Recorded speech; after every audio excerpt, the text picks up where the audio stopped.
जो है योजना चलाने जा रही है, पशु चिकित्सा यूनिट शुरू किया जाएगा, किस तरह से देखते हैं बार-बार गाय को लेकर अलग-अलग योजनाएं छत्तीसगढ़ की सरकार लाती है?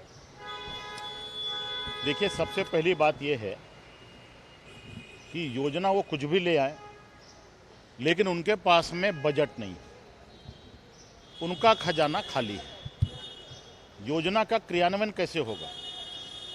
दूसरी बात, वो गौ माता की बहुत चिंता करते हैं, हर सरकार को चिंता करनी चाहिए, लेकिन सबसे पहले हम माननीय मुख्यमंत्री जी से कहना चाहते हैं कि गौ माताएं सड़कों पर हैं।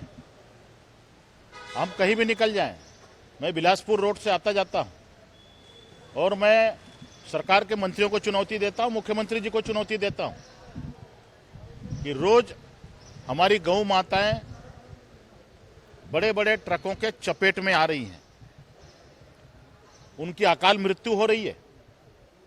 सरकार को इस बात की चिंता नहीं है। आपने गौठान बनाया, किसके लिए बनाया है? गौठान में चारा नहीं है, पानी नहीं है, छाया नहीं है, कोई चौकीदार नहीं है। गौठान बनाने का आपका हेतु क्या है? गौ माताओं के लिए है ना, तो गौ माता तो गौठान में है ही नहीं, गौ माता तो सारी सड़कों पर है। सरकार को पहले गौ माताओं का इंतजाम करना चाहिए। योजना बनाने के पहले गौ माताएं सड़कों से कैसे गौठान पर आए, कैसे उनको चारा मिले, पानी मिले, उनकी हिफाजत हो, इस पर सरकार को ध्यान देने की आवश्यकता है। कब तक आएंगे नए प्रभारी यहाँ पर? और आज आपने पुरेंद्रेश्वरी जी की विदाई भी देखिए, हम सब लोग 2 साल तक छत्तीसगढ़ प्रदेश की प्रभारी रहीं आदरणीय दीदी डी पुरंदेश्वरी जी। वो हैदराबाद जा रही थी, हम सब उनको छोड़ने के लिए आए थे और काफ़ी अच्छे ढंग से उन्होंने संगठन में सक्रियता लाने के लिए पर्याप्त समय उन्होंने छत्तीसगढ़ को दिया। लेकिन अब संगठन की व्यवस्था है, हाईकमान का निर्देश है, हम सबको स्वीकार है, सिरोधार्य है। माननीय ओम माथुर जी की घोषणा कल हुई है पार्टी के माननीय राष्ट्रीय अध्यक्ष जी के द्वारा। ओम माथुर जी का भी स्वागत है, अभिनंदन है। बहुत वरिष्ठ नेता हैं, अनुभवी नेता हैं, और जब वो छत्तीसगढ़ के प्रभारी बन गए हैं, निश्चित रूप से उनके दीर्घ अनुभव का लाभ पूरे छत्तीसगढ़ प्रदेश को, भारतीय जनता पार्टी को मिलेगा। अभी कुछ अधिकृत जानकारी नहीं आई है। 2023 में भाजपा नई तरकीब से वोटरों के पास जाएगी, कार्यकर्ताओं से वोट मांगेगी, नई टेक्निक रहेगी। किस तरह की टेक्निक रही? कल बैठक में किस तरह का निर्णय लिया गया है? देखिए, बैठक में कोई निर्णय नहीं हुआ, बैठक में चर्चा हुई, विचार विमर्श हुआ।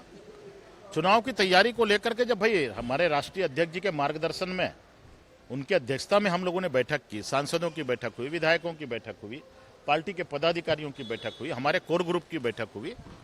और भारतीय जनता पार्टी में बैठक एक सतत प्रक्रिया है, वह हमारे कार्य का हिस्सा है।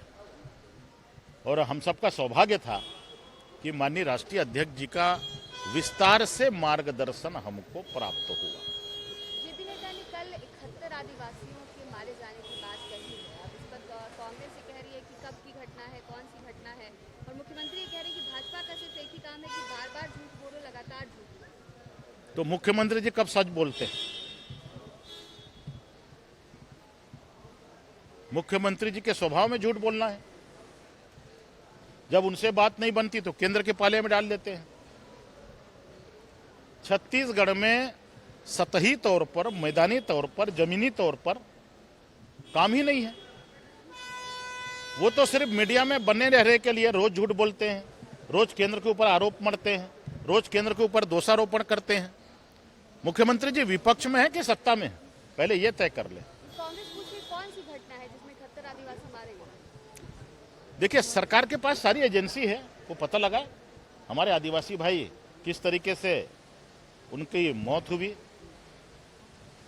सरकार के पास LIB है, सरकार के पास सारा तंत्र है। मुख्यमंत्री जी को यह पूछने की आवश्यकता है कि कौन सी घटना है, कब की घटना है। जी धन्यवाद।